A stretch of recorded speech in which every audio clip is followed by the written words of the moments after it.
빨리 합시다. 네. 더 자, 해야 우리 되니까. 김프로님의 미스터 마켓 가보겠습니다. 당연히 파월 얘기입니다. 헤드라인 주세요. 파월 의장 지표에 따라 9월 추가 금리 인상을 결정한다. 저걸 뭐 정프로가 가장 싫어하는 얘기죠. 데이터 디펜던트라고 얘기하는데 사실 이제 어제 제가 말씀드린 것처럼 파월 의장의 성명문 내지 연준의 의사결정은 다 시장의 전망 레인지 안에 있는데 몇몇 그 파월 의장의 얘기를 제가 살짝만 좀 해설을 해드릴게요. 자, 9월 금리 동결 가능성에 대한 질문을 했는데 금리 인상 속도를 포함해 향후 회의에 대한 어떠한 결정도 내리지 않았다. 이게 어떠한 결정도 내리지 않았다라는 얘기의 방점은 어딨냐? 제가 생각할 때는 양쪽 다 있는데 데이터를 봐서 괜찮으면 안 올릴 수도 있다라는 의미도 여기 들어가 있는 거예요. 제가 볼 때는. 그래서 데이터가 뒷받침된다면 9월에서 금리는 올리는 것도 가능하다. 말은 이렇게 하는 거죠. 네. 예. 그리고 데이터에 따라 금리를 유지하는 것도 가능하다. 자, 이쪽 저쪽 다 열어놨지만 사실 지금까지의 제롬 파월의 어떤 톤앤 매너는 야 기대하지 말라니까 이런 거였는데 살짝 좀 벗어난 거 아닌가라는 그런 이제 제가 이제 발표하는 걸 보면서 그런 거를 좀 느꼈고요. 그 다음에 그 6월 지표에서 인플레이션 완화세가 뚜렷했잖아요. 3%까지 네. 빠졌잖아요. 그렇죠. 이거에 대해서는 이거 한 번의 지표일 뿐이다. 그리고 인플레이션 경계를 늦춰서는 안 된다라는 얘기. 이것도 원론적인데 제 생각에는 매우 자신감이 있구나 이 사람이. 개선 장군 같은 느낌? 야 그거 이렇게 할 수도 6월에 많이 빠졌는데 잘하셨어요. 이렇게 얘기하면 그렇죠. 이런 게 아니라 아니야. 아직도 멀었어.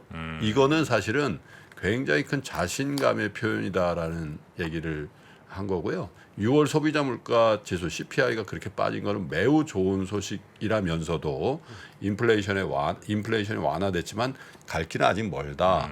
굉장히 여유 있는 그런 표정과 말투를 느꼈어요. 그러니까 뭐냐면 지금 이렇게 물가가 잡혔지만 더 올라갈 수도 있는 부분에 대해서 지금 경기가 또 나쁘지 않다라고 얘기를 하잖아요. 그 얘기는 상황에 따라서 한 번 정도 하더라도 우리 경제에 대한 충격은 없다라는 거를 은연중에 내포한 거거든요. 그러니까 계속해서 데이터 디펜던트라는 어떤 그런 뉘앙스 속에서도 제가 볼 때는 연준 의장이 지금까지 굉장히 힘든 국면이었다면 3%로 찍힌 6월의 CPI와 그리고 최근 들어서 미국 경제가 연착륙할 거라는 그 기대가 한꺼번에 왔잖아요. 사실 중앙은행 총재로서는 그게 제일 좋은 거거든. 네. 물가도 잡히는데 경제도 리세션이 안 온다. 그런데 딱 이렇게 또 얘기해. 더 긴축할 준비도 돼 있거든. 그러니까 너무 법을 만들지 마. 이렇게 또 얘기를 했어요. 그다음에 CPI가 3% 나오면서 이런 방향성이 이어진다면 이게 이제 가장 중요한 질문인 것 같은데 긴축 사이클이 끝날 수도 있냐. 그러니까 금리 이제 끝내고 긴축 사이클이 끝났다는 건 이제 확장, 완화로 이제 전환된 이른바 피벗이잖아요. 근데 이제 뭐라고 얘기냐면 데이터에 따라 금리를 인상할 동결할 수도 있다라고 답변을 하면서 9월 FOMC 이전까지 두 번의 CPI, 두 번의 고용 보고서는 다수의 데이터가 남아 있다. 그러니까 지금부터 7월이니까 9월까지 2달 남은 거거든 거의. 그러니까 그걸 살피고 결정을 하는데 이렇게 얘기합니다. 과하게 긴축하거나 적게 긴축하거나 양쪽 모두 리스크가 있다. 매우 뉴트럴한 얘기들을 이제 하기 시작했다는 거죠.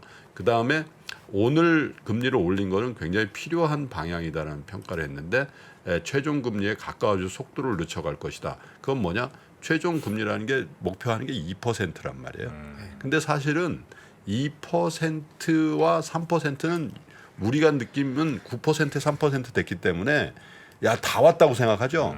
연준의 입장은 다 왔다라는 생각은 못 할 거예요. 왜냐하면 목표 금리가 2%인데 전에는 2% 안쪽에서 0.5%포인트씩 레인지 안에 있었거든요. 1.5% 정도.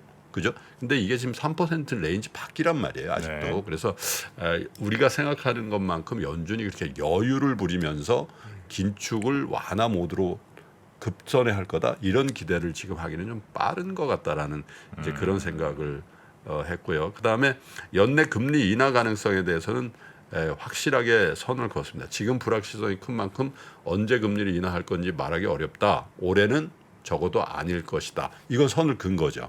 그죠?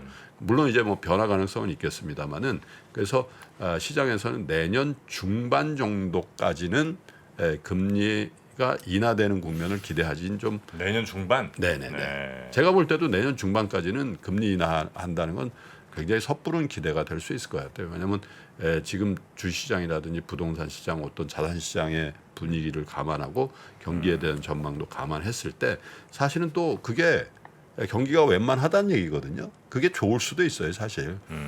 올해 말 내년 초에 금리를 확 낮춰야 된다. 그건 굉장히 큰 충격이 왔다라는 얘기일 수도 있잖아요. 그래서 어쨌든 전반적으로 어제의 톤 앤 매너는 자신감의 회복을 많이 봤어요. 그러나 다만 자산 시장이 지금 뭐 신기록을 세우고 있는 그런 상황임을 감안했을 때 어떤 연준의 입장에 대한 것들은 경기만 보지 않고 자산 시장의 버블이라든지 고평가 이런 부분도 조금씩 감안하면서 볼 레인지 안에 들어오지 않은 다시 부동산도 오르고 있거든요. 네. 그리고 또 한 가지는 유가를 좀 잘 보시기를 바랍니다. 제가 몇 번 말씀드렸지 않습니까? 유가가 다시 80불대 이상에서 유지가 되거나 상승하는 모습을 보이면 연준의 어떤 입장은 상당히 보수적으로 더 후퇴할 가능성도 열어두고 봐야 되지 않겠나 그런 생각을 좀 해봤습니다. 네. 자, 그러면 오늘 뉴스장 그리고 미스터마켓 요 정도로 저희가 정리를 좀 하고요. 리종훈 기자는 내일 아침 다시 좀 부탁드리겠습니다. 네, 고생하셨습니다. 네, 감사합니다. 감사합니다. 네. 아시아 외환위기 이후에 글로벌 경기가 안 좋아질 것 같으니까 미국이 금리 인상을 천천히 하게 되거든요. 근데 이때 IT 관련 산업이 굉장히 빠르게 성장을 하는데 금리 인상이 생각보다 늦다 보니까 이게 무엇을 만들게 되냐면 닷컴 버블을 만들게 됩니다.